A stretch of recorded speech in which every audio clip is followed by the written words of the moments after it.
নমস্কার। Channel vision নিবেদিত এবং ঝুমা মুখার্জি পরিচালিত এক ভিন্ন স্বাদের অনুষ্ঠান বঙ্গ ট্যালেন্টে আপনাদের সকলকে সুস্বাগতম। বন্ধু, আজকের পর্বে যিনি এসেছেন, না থাক, নামটা বলবো না, সরাসরি ওনাকে দেখাই। দিদি, আপনাকে বঙ্গ ট্যালেন্টে সুস্বাগতম। আমি জানি আপনারা কিন্তু দিদিকে খুব ভালোভাবে চেনেন এবং ওনার নাম আপনাদের মুখস্থ হয়ে গেছে। দিদি, তবুও শিবানী কোলে। দিদি, আর কথা নয়, সরাসরি উপস্থাপনায় যাই। শুরুতে কি শোনাবেন বলুন? অর্জুন কৃষ্ণচূড়ার কথা, মন্দাক্রান্ত সেন। আরে বাবা, দারুণ নির্বাচন। শুরু করুন তাহলে। অর্জুন কৃষ্ণচূড়ার কথা, মন্দাক্রান্ত সেন। অর্জুন গাছ একা ছিল ওই মাঠে, আর্য পুরুষ আভিজাত্যের দম্ভ নত জানু হলো সব গাছ তার কাছে। এইটুকু শুধু আরম্ভ কাহিনীর। কোথাও থেকে এলো কৃষ্ণচূড়ার বীজ। যুবতী হলো সে কয়েক বছর পরে, সাঁওতালি মেয়ে, খোঁপায় তীব্র লাল। অর্জুন তাকে চাইল আপন করে। নত জানু হবে এমন মেয়ে সে নয়। বসন্তে সে তো একাই নিজেই সাজে। আর্য পুরুষে আসক্তি নেই তার। ব্যস্ত আছে সে ফুল ফোটানোর কাজে। খোঁপা থেকে খসে গত রাত্রের ফুল, ঝির ঝিরে পাতা পোশাক বুনেছে তার অর্জুন। সে যে আর্য পুরুষ, ভাবে সব সুন্দরে একা তার অধিকার। অর্জুন গাছ চেয়ে দেখে দূর থেকে, কৃষ্ণচূড়া হৃদয় ঝরছে রোজ। রূপ দেখে তার ধাঁধায় দুখানি চোখ, ভাবে কবে পাবে ওই হৃদয়ের খোঁজ। কাহিনী এবার শেষ করি তাড়াতাড়ি। কৃষ্ণচূড়ার জেদখানি বড় বেশি। অভিমান সেও বিকবে না কারো কাছে, বরঞ্চ বন্ধু বা প্রতিবেশী হবে। যদিও কাহিনী এমন সহজ নয়। অর্জুন শুধু বকল ঝরেছে ঝরে। সাঁওতালি মেয়ে রক্ত ঝরাতে জানে। আর্য পুরুষ হার মানে অন্তরে। পরের জন্মে অর্জুন গাছ হয়ে কৃষ্ণচূড়াকে বন্ধুর মতো দেখো। আমাকে চিনতে ভুল করো না হে রিজু। রক্ত ঝরালে বাকল খসিয়ে ডেকো। বাহ, দারুণ। মানে আমি তো স্তব্ধ হয়ে শুনছিলাম আপনার আবৃত্তি। মানে প্রতিবারই আপনি সেই নজরই রাখেন, সেই জন্যই তো দর্শকরা আপনাকে এত ভালোবাসে, এত পছন্দ করে, প্রশ্ন করে শিবানিদি আবার কবে আসবেন, অপেক্ষায় থাকে তারা। দিদি, পরের নিবেদনে যাই। কি শোনাবেন বলুন? কলঘরে চিলের কান্না, নীরেন্দ্রনাথ চক্রবর্তী। আরে বাবা, এটা দারুণ নির্বাচন। শুরু করুন তাহলে।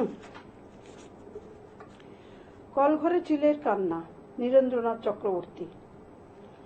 এখনো তোমার সেই ডানা ঝাপটানোর শব্দ শুনতে পাই। এখনো তোমার সেই দারুণ বিলাপ কানে বাজে। গগন বিহারী চিল, খর দীপ্র দুপুর বেলায় তুমি এক আকাশের থেকে অন্য আকাশের দিকে তেজস্বী ও স্বভাবত সঙ্গীবিহীন সম্রাটের মতো সহজ উল্লাসে বাতাসে সাঁতার কেটে চলেছিলে। যেতে যেতে শূন্যের মেঘলা থেকে যেরকম উল্কা খসে যায়, তুমিও সহসা সেই রকম ঊর্ধ্বাকাশ থেকে এক গৃহস্থর বাড়ির বারান্দায় ছিটকে পড়েছিলে। মুহূর্তে কাকের মেলা বসে গেল ছাদের কার্নিশে। কা কা অট্টহাসির বিদ্রুপে ভরে উঠল দ্বীপ্রহর। তখনও মরনি তুমি। দুই চক্ষু ঘোলাটে ও ঘূর্ণমান বাদামি শরীর কেঁপে কেঁপে উঠছে। ফের আকাশে উঠবার শক্তি নেই, তবু তুমি শরীরের শেষ বিন্দু সামর্থ্য সংগ্রহ করে প্রাণ পরে ঝাপটাচ্ছ ডানা। কখনো বা বাঁকিয়ে উদ্গ্রীব গ্রীবা ঘৃণা ভরে দেখে নিচ্ছ অদূরে অপেক্ষামান শত্রুদের। গগন বিহারী চিল, যারা ঊর্ধ্বে উঠতে পারে না, আর পারে না বলেই যারা পৃথিবীর ভাগাড়ে আস্থা করে কাপুরুষ মস্তানের মতো দঙ্গল পাকিয়ে ঘুরে বেড়ায়, তাদের হাতে কি কখনো আমি ঊর্ধ্বাচারী মানুষের লাঞ্ছনা দেখিনি? দেখেছি অসংখ্যবার, বুঝেছি যে লাঞ্ছনাই স্বাভাবিক। এমনকি লাঞ্ছনা আর নিগ্রহের ফলে মানুষের দীপ্ত মহিমা আরো বেড়ে যায়। অথচ সমস্ত দেখে সমস্ত বুঝেও মূর্খ আমি দলবদ্ধ কাকের গুন্ডামি থেকে তোমাকে বাঁচাতে গিয়েছিলুম।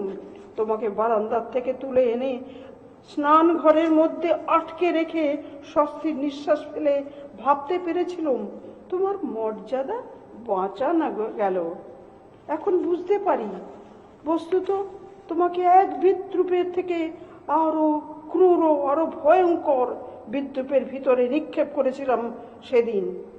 গগন বিহারী চিল, বৈদুর্য মুনির তীব্র দাহনে উজ্জ্বল খরদুপুর বেলায় সম্রাটের মতো তুমি সমস্ত আকাশ ঘুরে এসে তারপর শহরতলির এক গৃহস্থের 6x3 ফুট ওই কলঘরের অন্ধকারে বন্দী হয়েছিলে। সারা রাত্রি ঝাপটা মেরেছ তুমি কাঠের দরজায়, নখরে আঁচড়িয়েছ মেঝেতে। সারা রাত আপন সাম্রাজ্য থেকে বিচ্ছাদিত, বিচ্যুত, নির্বাসিত হবার অপমানে, গ্লানিতে ও যন্ত্রণায় চিৎকার করেছ। অমন ধারালো শুকনো বুক ফাটা আর্তনাদ আমি কখনো শুনিনি। এনে হয়েছিল যেন পাখি না, বিশ্ব চরাচর আজ রাত্রে ওই কলঘরের অন্ধকারে বন্দী হয়ে চিৎকার করছে। গগন বিহারী চিল, সকালে তোমাকে আমি মুক্তি দিব বলে দরজা খুলে যখন দেখলুম মেঝের উপরে তুমি স্থির ও নিঃশব্দ হয়ে পড়ে আছো, তখন আবার মনে হয়েছিল তুমি পাখি নও, তুমি অফুরন্ত আকাশের প্রাণ মূর্তি। যেন সমস্ত আকাশ আজ নিতান্ত ছাপোষা এক গৃহস্থের কলঘরে কিন্ন অন্ধকারে মরে পড়ে আছো। মানে কি বলবো, যেমন আপনার নির্বাচন তেমন আপনার আবৃত্তি, কবিতা পাঠ, মানে শুনে যতবার শুনি মন ভরে যায়, ভীষণ ভালো লাগে। দারুণ অনবদ্য উপস্থাপনা, কি করে পারে আমি শুধু তাই ভাবি, তাই না? এমন হয় প্রগাঢ় ভালোবাসা না থাকলে বোধহয় আবৃত্তি করা যায় না। এ একদম অন্তরের টান, ভেতর থেকে বার করা খুব কঠিন, এবং আপনি ভীষণ ভাবে সফল। আর এক একটা লেখা কি টাফ, দেখেছেন তো? সত্যি তাই। আর আপনি নির্বাচনও করেন সেই রকমই, টাফ দেখে দেখে। একদম। পরের কবিতায় যাই, কি শোনাবেন বলুন? প্রিয়তমাশু, সুকান্ত ভট্টাচার্য। বাহ, দারুণ, শুরু করুন তাহলে। প্রিয়তমাশু, কবি সুকান্ত ভট্টাচার্য। প্রিয়তমাশু, সীমান্তে আজ আমি প্রহরী, অনেক রক্তাক্ত পথ অতিক্রম করে আজ এখানে এসে থমকে দাঁড়িয়েছি স্বদেশের সীমানায়। ধূসর তিউনিসিয়া থেকে স্নিগ্ধ ইতালি থেকে ছুটে গেছি বিপ্লবী ফ্রান্সে, নক্ষত্র নিয়ন্ত্রিত নিয়তির মতো দুর্নিবার অপরাহত রাইফেল হাতে। ফ্রান্স থেকে প্রতিবেশী বার্মাতেও। আজ দেহে আমার সৈনিকের পরা পোশাক, হাতে এখনো দুর্জয় রাইফেল, রক্তে রক্তে তরঙ্গিত জয়ের আর শক্তির দুর্বহ দম্ভ। আজ এখন সীমান্তের প্রহরী আমি। আজ নীল আকাশ আমাকে পাঠিয়েছে নিমন্ত্রণ, স্বদেশের হাওয়া বয়ে এনেছে অনুরোধ, চোখের সামনে খুলে ধরেছে সবুজ চিঠি। কিছুতেই বুঝি না কি করে এড়াবো তাকে, কি করে এড়াবো এই সৈনিকের কড়া পোশাক। যুদ্ধ শেষ, মাঠে মাঠে প্রসারিত শান্তি, চোখে সে লাগছে তারই শীতল হাওয়া। প্রতি মুহূর্তে স্লথ হয়ে আসছে হাতের রাইফেল, গা থেকে খসে পড়তে চায় এই কড়া পোশাক। রাত্রের চাঁদ ওঠে, আমার চোখে ঘুম নেই। তোমাকে ভেবেছি কতদিন, কত শত্রুর পদক্ষেপ শোনার প্রতীক্ষার অবসরে, কত গোলা ফাটার মুহূর্তে, কতবার অবাধ্য হয়েছে মন যুদ্ধ জয়ের ফাঁকে ফাঁকে, কতবার হৃদয় জ্বেলেছে অনুশোচনার অঙ্গারে। তোমার আর তোমাদের ভাবনায় তোমাকে ফেলে এসেছি দারিদ্র্যের মধ্যে, ছুড়ে দিয়েছি দুর্ভিক্ষের আগুনে, ঝড়ে আর বন্যায়, মারি আর মড়কের দুঃসহ আঘাতে বারবার বিপন্ন হয়েছে তোমাদের অস্তিত্ব। আর আমি ছুটে গেছি এক যুদ্ধক্ষেত্র থেকে আর এক যুদ্ধক্ষেত্র। জানি না আজও আছো কি নেই, দুর্ভিক্ষে ফাঁকা আর বন্যায় তলিয়ে গেছে কিনা ভিটে, জানি না তাও। তবু লিখছি তোমাকে আজ, লিখছি আত্মম্ভর আশায়, ঘরে ফেরার সময় এসে গেছে। জানি আমার জন্য কেউ প্রতীক্ষা করে নেই মালায় আর পতাকায়, প্রদীপে আর মঙ্গল ঘটে। জানি সম্বর্ধনা রটবে না লোক মুখে, মিলিত খুশিতে মিলবে না বীরত্বের পুরস্কার। তবু একটি হৃদয় নেচে উঠবে আমার আবির্ভাবে, সে তোমার হৃদয়। যুদ্ধ চাই না আর, যুদ্ধ তো থেমে গেছে, পদার্পণ করতে চায় না মন ইন্দোনেশিয়ায়। আর সামনে নয়, এবারে পিছনে ফেরার পালা। পরের জন্য যুদ্ধ অনেক করেছি, এবার যুদ্ধ তোমার আর আমার জন্যে। প্রশ্ন করে যদি এত যুদ্ধ করে পেলাম কি, তার উত্তর তিউনিসিয়ায় পেয়েছি জয়, ইতালিতে জনগণের বন্ধুত্ব, ফ্রান্সে পেয়েছি মুক্তির মন্তর, আর নিষ্কণ্টক বার্মায় পেলাম ঘরে ফেরার তাগাদা। আমি যেন সেই বাতিওয়ালা, সে সন্ধ্যায় রাজপথে পথে বাতি জ্বালিয়ে ফেরে, অথচ নিজের ঘরে নেই যার বাতি জ্বালার সামর্থ্য। নিজের ঘরে জমে থাকে দুঃসহ অন্ধকার। কি বলবো আমি ভেবে পাচ্ছি না, মানে এই যে ছোট ছোট আবেগগুলো আপনি এত সুন্দর দেন আপনার কণ্ঠে, আপনার শরীর, আপনার মন, আপনার চোখ, সবটা দিয়ে তো উপস্থাপনা, বোঝা যায় যে কতটা প্রাণ ঢালা পারফরমেন্স ভেতর থেকে আবেগ দিয়ে আপনি করেন। অনবদ্য উপস্থাপনা। দিদি, আরো কবিতা শোনা বাকি আছে, গানও বাকি আছে, সবই শুনবো। এখন সময় ছোট্ট একটা বিরতি নেওয়ার। আমি জানি দর্শক বন্ধু আপনারা ভীষণই খুশি আজকের অনুষ্ঠানে, কারণ আজকের অনুষ্ঠানে আছেন শিবানীদি, কিন্তু কিছু করার নেই, ছোট্ট একটা বিরতি নিতেই হবে। বিরতির পর এক্ষুনি ফিরে আসছি, কোথাও যাবেন না, দেখতে থাকুন বঙ্গ ট্যালেন্ট, নতুন তারার খোঁজে।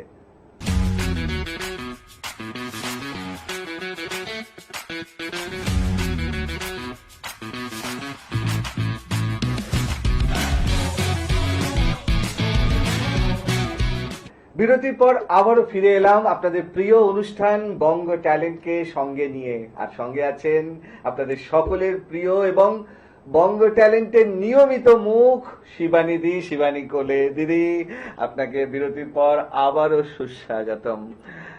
এরপর কি শুনবো, কবিতা না গান? কবিতা। কবিতা, বেশ, তারপরে গান। বেশ বেশ, কি শুনবো বলুন? বছর 20 পর, জীবনানন্দ দাশ। দারুণ নির্বাচন, শুরু করুন তাহলে। বছর 20 পর, কবি জীবনানন্দ দাশ। আবার বছর 20 পর তার সাথে দেখা হয় যদি, আবার বছর 20 পরে হয়তো ধানের ছড়ার পাশে কার্তিকের মাসে, তখন সন্ধ্যার কাক ঘরে ফেরে, তখন হলুদ নদী নরম নরম হয় সর ঘাস হোগলায় মাঠের ভিতরে।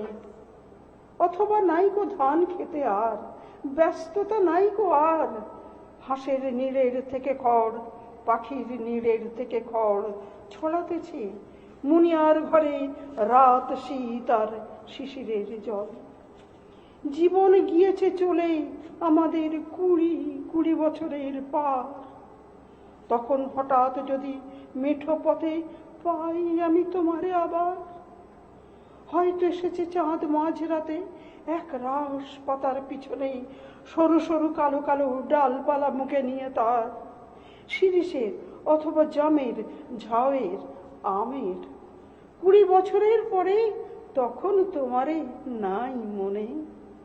জীবন গিয়েছে চলে আমাদের 20 বছরের পার, তখন আবার যদি দেখা হয় তোমার আমার, তখন হয়তো মাঠে হামাগুড়ি দিয়ে পেঁচা নামে, বাবলার গলির অন্ধকারে অশ্বত্থের জানালার ফাঁকে কোথায় লুকাই আপনাকে। চোখের পাতার মতো নেমে চুপি চিলের ডানা থামে, সোনালি সোনালি চিল শিশির শিকার করে নিয়ে গেছে তারে। 20 বছরের পরে সেই কুয়াশায় পাই যদি হঠাৎ তোমারে। দারুণ, মানে নমস্কার স্যার। আপনি যে কবিতার সাথে একদম মিলেমিশে যান আর কি, এই জন্যই এত ভালো লাগে, হ্যাঁ। এত সুন্দর হয়ে ওঠে আপনার উপস্থাপনা। আমার তো কবিতা বলতে গিয়ে দেখুন না চোখে জল এসে যায়। সে তো আমি সব থেকে ভালো বুঝি, কারণ আপনার খুব কাছে বসে হয় অনুষ্ঠানটা। দিদি, কি দুঃখের কবিতাটা পড়লাম না, সত্যি তাই। 20 বছর পরে। ওহো, ওহ, ভাবা যায় না, সত্যি ভাবা যায় না। এবারে কিন্তু গান শুনবো, কি শোনাবেন বলুন? একটা রবীন্দ্রসঙ্গীত প্রথমে। আচ্ছা, তুই ফেলে এসেছিস কারে। শুরু করুন। তুই ফেলে এসেছিস কারে মন মন রে আমার, তুই ফেলে এসেছিস কারে মন মন রে আমার, তাই জনম গেল শান্তি পেলি না রে মন মন রে আমার, তুই ফেলে এসেছিস কারে মন মন রে আমার।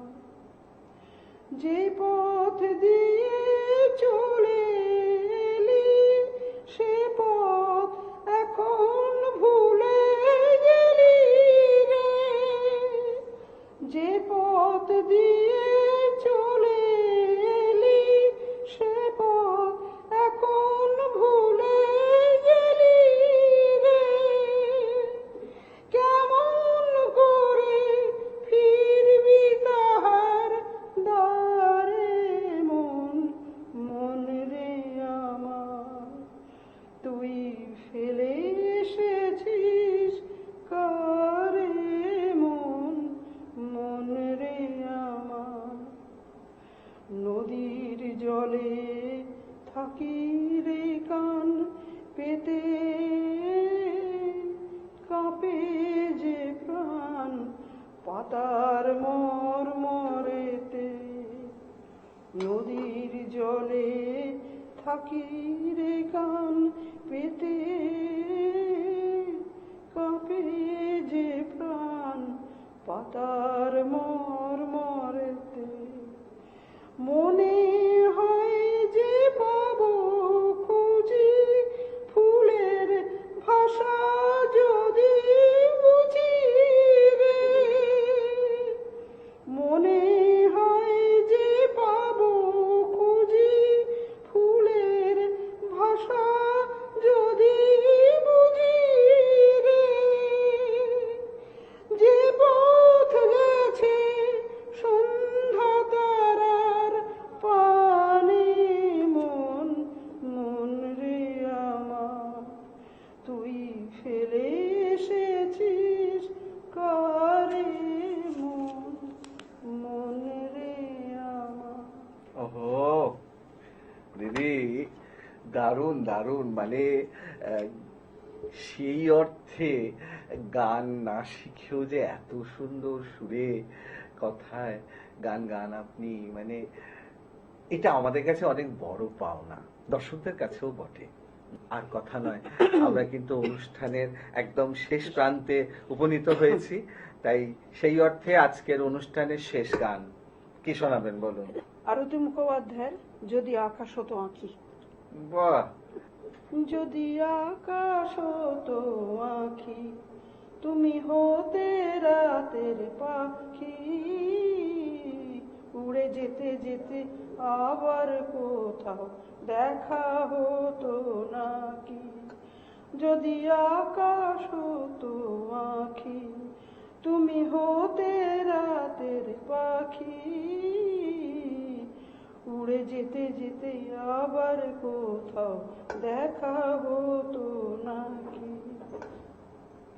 সন্ধানে সন্ধানে যায় বয়ে বেলা, আমাকে কাঁদিয়ে কেন এ খেলা। সন্ধানে সন্ধানে যায় বয়ে বেলা, আমাকে কাঁদিয়ে কেন এ খেলা।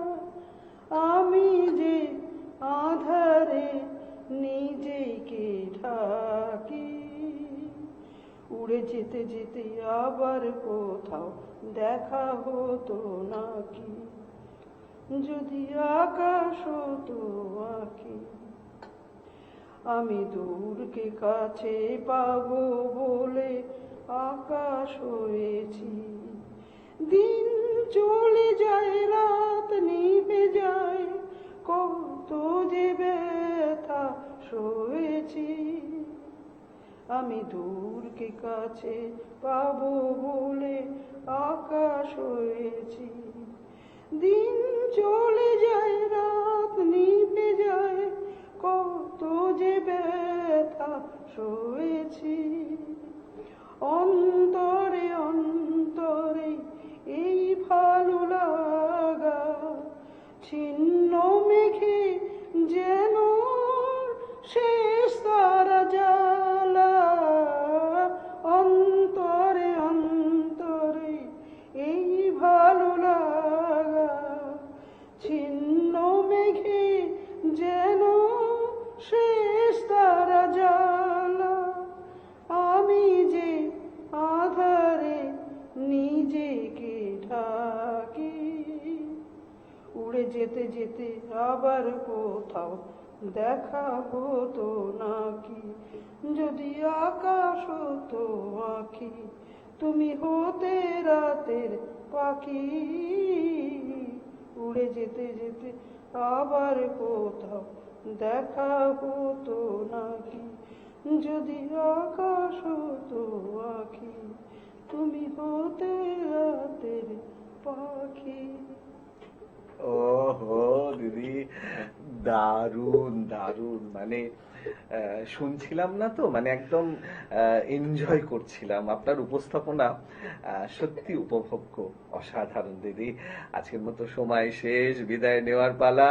আবার অপেক্ষা আগামী দিনের জন্য, আবার কবে দেখা হবে আপনার সাথে, আবার নতুন নতুন উপহারের সম্ভার নিয়ে আমাদেরকে খুশি করতে, দর্শক বন্ধুদের খুশি করতে আবারও হাজির হবেন।